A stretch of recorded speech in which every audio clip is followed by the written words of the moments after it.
screen credit. On first arriving in Hollywood, Scott made an effort to curb his drinking. When he did attend parties, he would sit quietly in a corner drinking soda. That's where Sheila Graham, a young Hollywood gossip columnist, first saw him. My mother saw this ghostly-looking man. He was absolutely pale. He was sitting under a lamp, smoking a cigarette, and he was the palest shade of white she had ever seen, but rather fascinating looking. There was something about this man that really struck her imagination. Scott was also quite taken with Sheila, who had beautiful green eyes and a lovely smile. He asked her out on a date, and though Scott was an older, married man, she couldn't resist his charm. Women loved him. He was a very, very charming man to women, but men didn't like him, actually. I mean, he was not a man's man in the way, like, you think of Ernest Hemingway. He was not a man of business, he was not a man of the world in that kind of sense, but women found him very charming. Scott and Sheila became a steady couple. However, Fitzgerald was frank about the arrangement. He was a married man and had no plans of divorcing Zelda. The fact that he was having an affair with Sheila was another part of his life, but had nothing to do with his loyalty and devotion to Zelda. They had a communication that was rare among couples. Of his love for Zelda, Scott wrote, "It was one in a century. Life ended for me when Zelda and I crashed. If she would get well, I would be happy again and my soul would be released." But Zelda, now in a hospital in North Carolina, showed no signs of getting better. When her old friends Sarah and Honoria Murphy stopped in for a visit, they found her in a sad state. She had a very severe haircut, and she had a black suit and a white blouse, and she had to make conversation. And it was so sad to see my mother and her making conversation. My mother would say, "Do you remember the Hemingways?" And, "Oh, I think I do. He was very nice," or something. She didn't really remember them. And she was just out of it. It was very sad to see.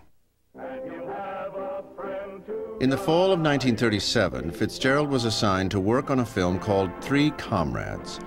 The movie was about three German officers who compete for the love of one woman. Three comrades. To what? Upon its release, Three Comrades was hailed as one of the best films of 1938.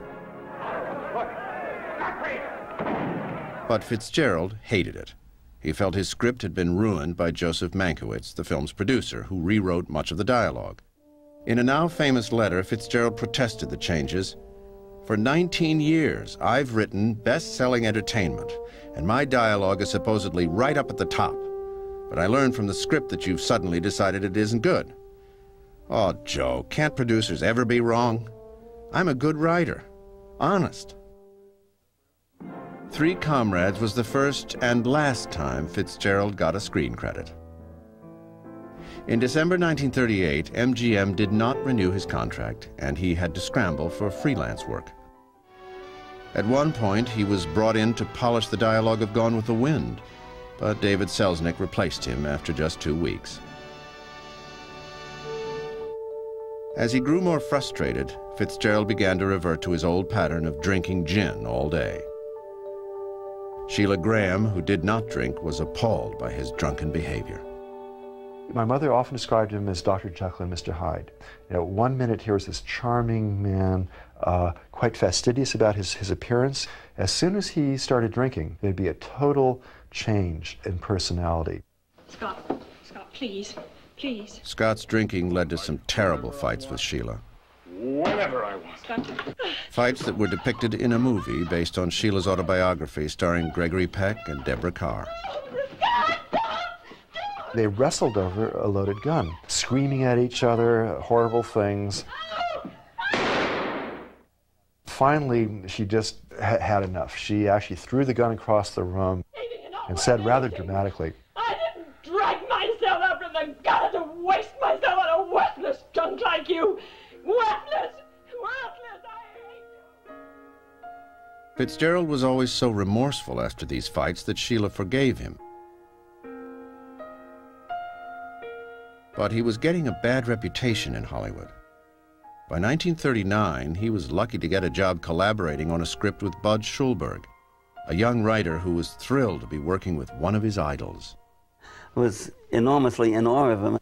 I couldn't imagine that I'd be in the same room with Scott Fitzgerald, much less being paired with him as a fellow writer. And I looked at him, and my first impression of him was almost ghostly. Everything about him looked pale and faded. He seemed old, seemed tired, really. Scott and Bud had been hired to write a film about Dartmouth College's annual winter carnival. On a fact-finding trip to the school, Schulberg was asked by the movie's director to watch Scott and make sure he didn't drink. We got on the winter carnival special. I thought I was watching him, but by this time Scott was really getting seriously smashed. And he had with him a little bottle of gin. I don't know where he found it. When I was with him, I thought we were practically in bed together. I don't know where he found that damn gin. Eventually, Schulberg gave up and joined Scott on his binge. The film's director arrived to find his two writers weaving their way through campus. We were like two drunken, falling down bums. And he said, I don't know what the next train out of here is, but you two are going to be on it. After getting fired, no one wanted to hire Fitzgerald. So in the fall of 1939, he went back to writing novels. Drawing on his latest experiences in Hollywood, he began a book called The Last Tycoon. And though alcoholism had begun to take its toll on Scott's health, he was excited about his new project. You read his letters to Zelda and to Scotty, telling them how he's taken up with this book, how it's like the old days again, how every day he looks forward to sitting down and working on The Last Tycoon. It breaks your heart to realize that this man only has a few more months to live.